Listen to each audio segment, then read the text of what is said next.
Bismillahirrahmanirrahim. Alhamdulillahi rabbil alamin. Alhamdulillahilladzi sadaqana wa'dah wa awrathana al-ardha natabawwa'u minal jannati haitsu nasha' fa ni'ma ajrul 'amilin. Asyhadu an la ilaha illallah wahdahu la syarika lah wa asyhadu anna sayyidana wa maulana Muhammadan 'abduhu wa rasuluh la nabiyya wa la rasula ba'dah, amma ba'du. Hadirin sekalian, alhamdulillah pada malam hari ini kita bersama-sama hadir kembali melanjutkan kajian kita. Pada malam hari ini kita lanjutkan. Pada pertemuan sebelumnya kita telah masuk pada bab zakat, babuz zakati, bab yang menerangkan tentang zakat. Adapun zakat yang sudah kita pelajari adalah yang pertama zakat daripada emas dan perak atau an-naqdain, emas dan perak. Adapun nisab daripada emas dan perak kita sudah sama-sama ketahui bahwasanya dalam hal emas itu nisabnya 84 gram. Adapun pada perak itu nisabnya sebanyak 200 dirham. Atau kalau digramkan, perak itu banyak macamnya. Artinya para ulama berbeda pendapat dalam hal penghitungannya. Di dalam kitab Taqriratus Sadidah dituliskan bahwasanya nisab daripada perak itu 200 dirham itu setara dengan 588 gram perak. Itu nisabnya. Maka setelah mencapai nisab dan haul, maka emas dan perak itu wajib untuk kita keluarkan zakatnya. Jumlah zakat yang harus dikeluarkan adalah rubu' musur 1/40 atau 2,5%. Itu zakat daripada emas dan perak. Kemudian zakat tijarah atau perdagangan juga sudah kita pelajari sampai kemarin terakhir pertemuan sebelum ada Covid itu, sampai kita pada pembahasan masalah zakat tijarah. Pada malam hari ini kita lanjutkan sesuai dengan urutan yang ada di dalam kitab Fathul Mu'in ini, sampailah kita pada far'un atau cabang yang penting juga untuk diketahui, yang ada kaitannya dengan emas dan perak. Jadi zakat emas dan perak sudah kita bahas. Nah, ada cabang yang ditulis di dalam kitab Fathul Mu'in itu ada kaitannya dengan emas dan perak yang dituliskan oleh Imam Zainuddin Al-Malibari untuk tidak kita lewatkan sebelum kita jauh meninggalkan pelajaran tentang namanya perak. Bismillahirrahmanirrahim. Qala al-musannif rahimahullahu ta'ala, nafa'ana Allahu bihi wa bi'ulumihi fid dharain amin. Far'un yajuzu lirrajuli takhattumun bi khatami fiddatin bal yusannu fi khinsari yaminihi aw yasarihi li ittiba'i. Pelajaran daripada emas dan perak itu yajuzu, diperbolehkan, lirrajul, bagi seorang laki-laki, yakni diperbolehkan bagi laki-laki, takhattumun bi khatami fiddatin, diperbolehkan bagi seorang laki-laki itu memakai khotam. Takhattumun itu artinya memakai cincin, bercincin. Fiddatin, yang terbuat daripada perak. Jadi bagi seorang laki-laki diperbolehkan menggunakan perak tadi itu sebagai perhiasan berupa cincin. Memakai cincin itu diperbolehkan bagi laki-laki yang terbuat daripada perak.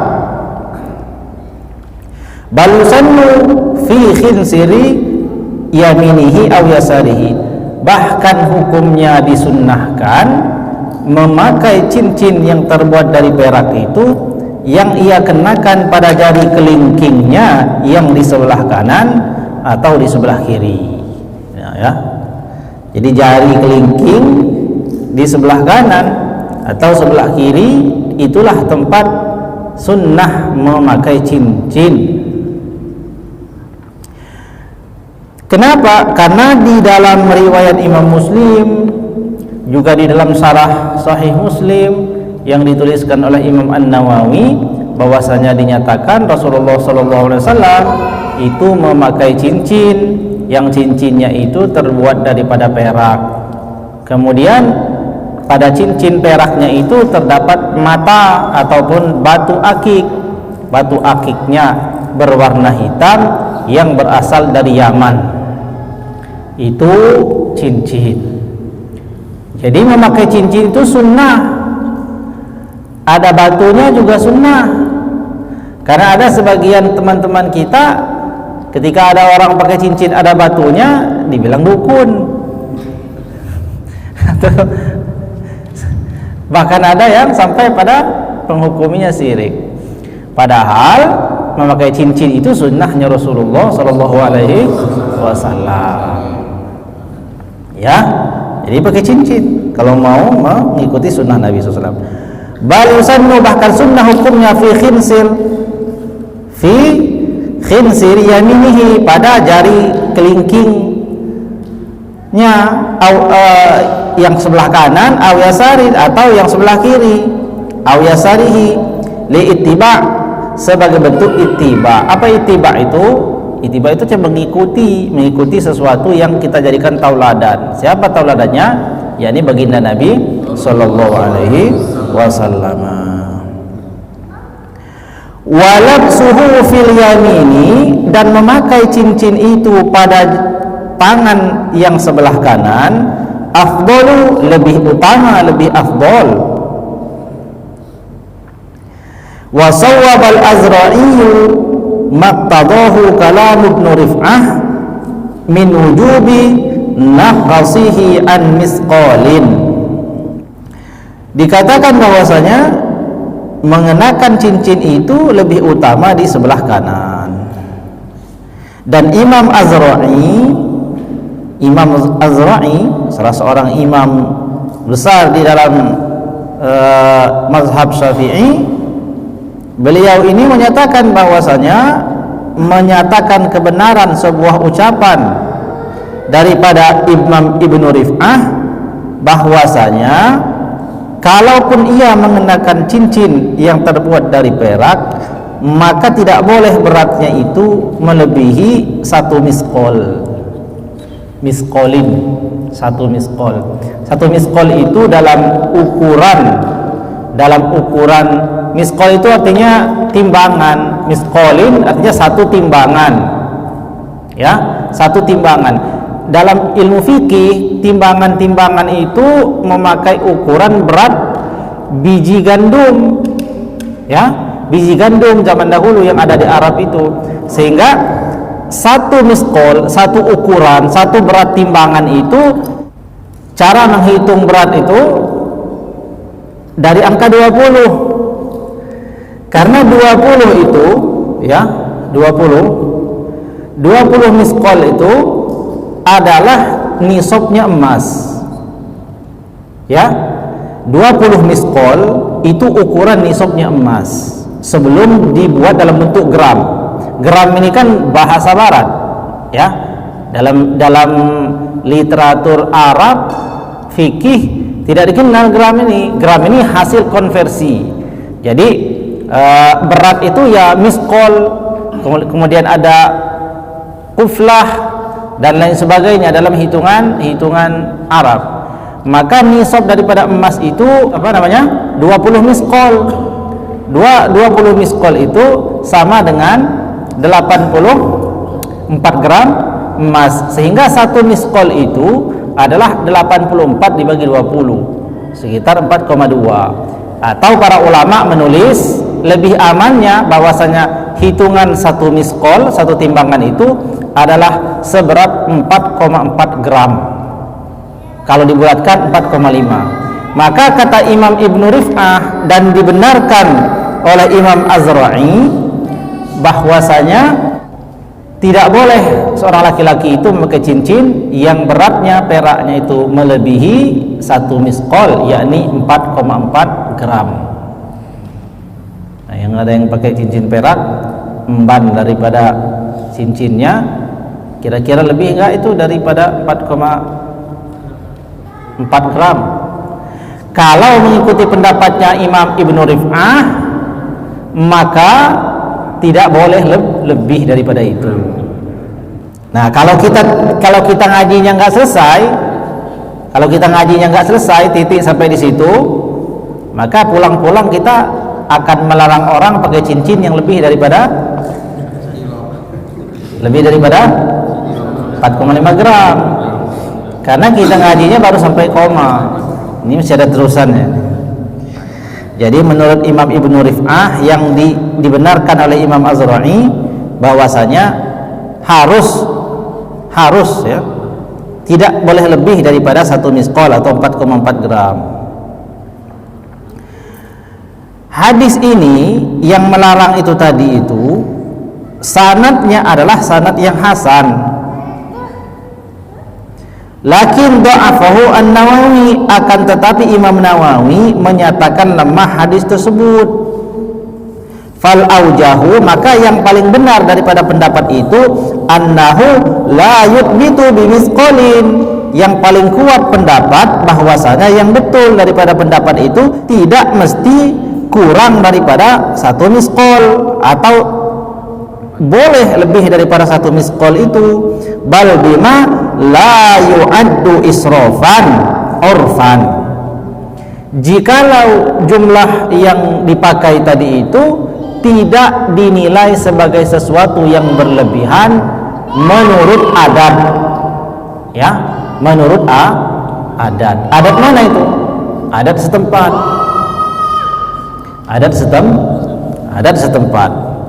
Jadi kalau menurut Imam Ibnu Rif'ah kemudian dibenarkan oleh Imam Al-Azra'i, maka tidak melebihi 4,4 gram.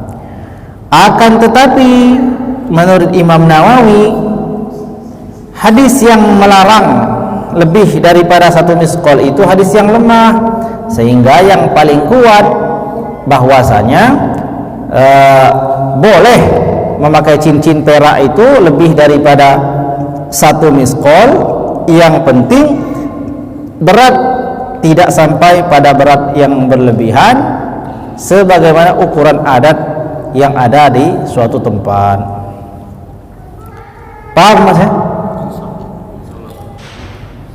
Qala syekhuna, berkata syekh kami, guru kami, ketika kalau kita baca kitab Fathul Mu'in, umpama kitab Fathul Mu'in terjemah, ketika ditulis di dalam kitab Fathul Mu'in itu qala syekhuna, berkata syekh kami, maka yang berkata ini kan Imam Zainuddin Al-Malibari. Yang dimaksud beliau syekhnya itu gurunya yang beliau mengambil sanad kepadanya. Siapa dia? Imam Ibnu Hajar Al-Haytami. Jadi ketika Imam Zainuddin Al-Malibari dalam kitab Fathul Mu'in ini mengatakan berkata syekh kami, berkata guruku, berarti yang dimaksud adalah Imam Ibnu Hajar Al-Haytami.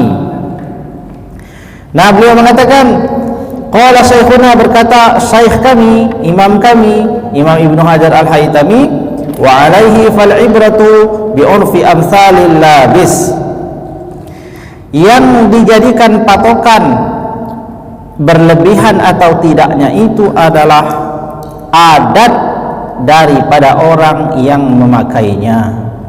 Contoh, kalau yang memakainya itu saya, maka adat saya yang menjadi ukuran. Kalau pada komunitas saya, umpama orang Lampung yang ada di Lampung Barat, bagi orang Lampung Barat kalau memakai cincin itu beratnya laki-laki itu umpamanya 1 kilo, maka berlebihan. Maka kalau saya sudah memakai cincin 1 kilo, maka itu dinilai berlebihan dan jatuh kepada hukum yang tidak diperbolehkan. Nah, jadi ikut pada kebiasaan adat orang yang memakainya. Tapi untuk ihtiyat, untuk kehati-hatian, kita bisa memakai pendapat yang pertama itu. Kenapa? Memakai cincin itu untuk ittiba, bukan untuk berlebih-lebihan. Andainya kita ini umpama memakai cincin di 5-10 jari, itu kira-kira menurut adat berlebihan enggak? Berlebihan. Ya sudah, itu jangan pakai kalau gitu. Jadi kalau punya 10 gantian pakainya, atau kasih ke kawan-kawan yang belum punya, karena kan sunnah kan. Kemarin siapa yang pamer-pamer cincin di grup? Mana cincinnya? Di bawah enggak?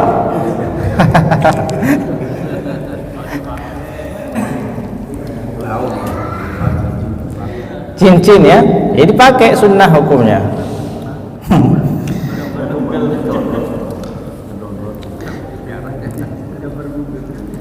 Pakai cincin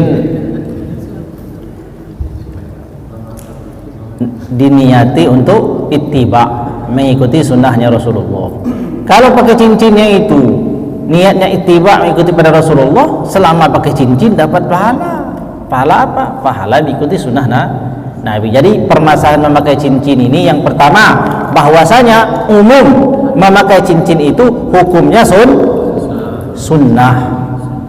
Yang kedua, untuk mendapatkan kesunahan berikutnya, selain dia memakai cincin, maka cincinnya terbuat dari perak.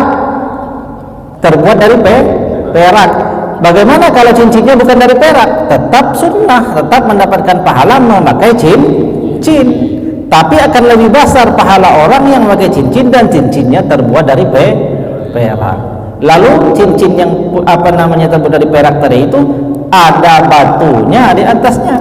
Kalau Nabi memakai batu yang berwarna hitam daripada Yaman, atau dalam satu riwayat daripada Habsah, itu yang dijadikan sebagai akik daripada cincinnya Rasulullah SAW. Jadi yang pertama secara umum sunnah memakai cincin dengan niat mengikuti Nabi, bukan niat untuk gayaan. Kalaupun setelah dia pakai cincin kelihatan gaya, ya itu bonus. Tapi bukan itu tujuannya, ya. Tuh, jadi pakai cincin hukumnya sunnah, ya. Kemudian yang kedua, setelah pakai cincin itu, kemudian cincinnya terbuat dari perak. Ukuran beratnya kalau bisa tidak lebih daripada 1 miskol. Peraknya itu embannya tidak lebih dari 1 miskol, 4,4 gram. Tapi itu pendapat yang lemah menurut Imam Nawawi. Menurut Imam Nawawi boleh lebih berat daripada itu, yang penting secara adat tidak berlebihan. Kemudian yang ketiga, memakainya di jari kelingking sebelah kanan atau sebelah kiri. Tapi yang paling afdol memakainya pada jari kelingking sebelah kanan. Tapi kalau kelingkingnya terlalu kecil dan cincinnya itu besar, maka pindahkan. Yang ada riwayat melarang memakainya itu tempatnya di mana? Pada 2 jari, jari tengah dan jari setelahnya, yakni jari telunjuk. Jadi jari tengah dan jari telunjuk itu dijauhi daripada cincin. Alasannya apa? Para ulama menjelaskan, karena alasan kesunahan atau hikmah daripada disunnahkan memakainya pada jari kelingking itu karena dia tidak mengganggu pekerjaan. Karena biasanya jari yang kita pakai untuk bekerja banyak itu adalah jari yang selain daripada kelingking ini. Jadi jari telunjuk dan ini tidak mengganggu. Tapi tidak haram hukumnya, ya tidak haram ya. Hanya ada riwayat yang tidak menganjurkan untuk memakainya pada telunjuk dan jari tengah. Jadi itu ya. Kemudian apa lagi?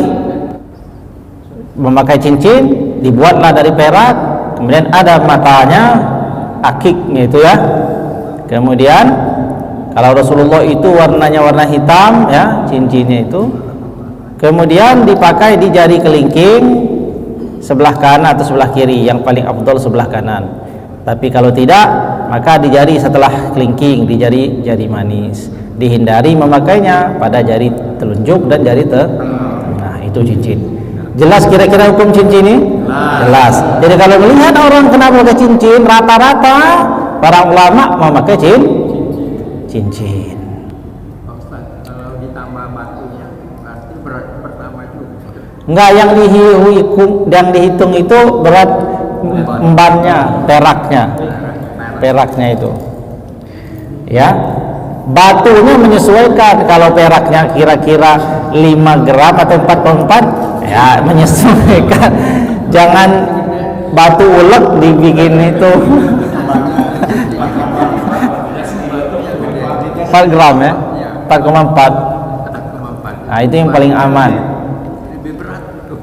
Ya, tapi kalau lebih pun nggak apa-apa ya, asal tidak berlebihan menurut adat. Wala yajuzu ta'adduduhu khilafan li jam'in haitsu lam ya'udda israfan. Jadi tidak boleh ya, tidak boleh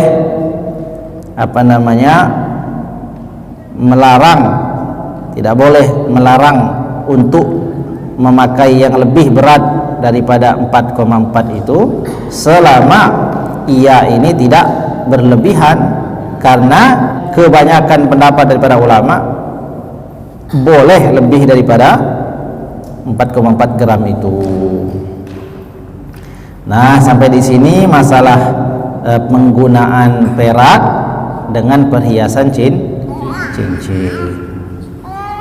Nah, jadi kalau yang mengamalkan ini mulai besok cari yang belum punya cincin. Mulai lagi ya.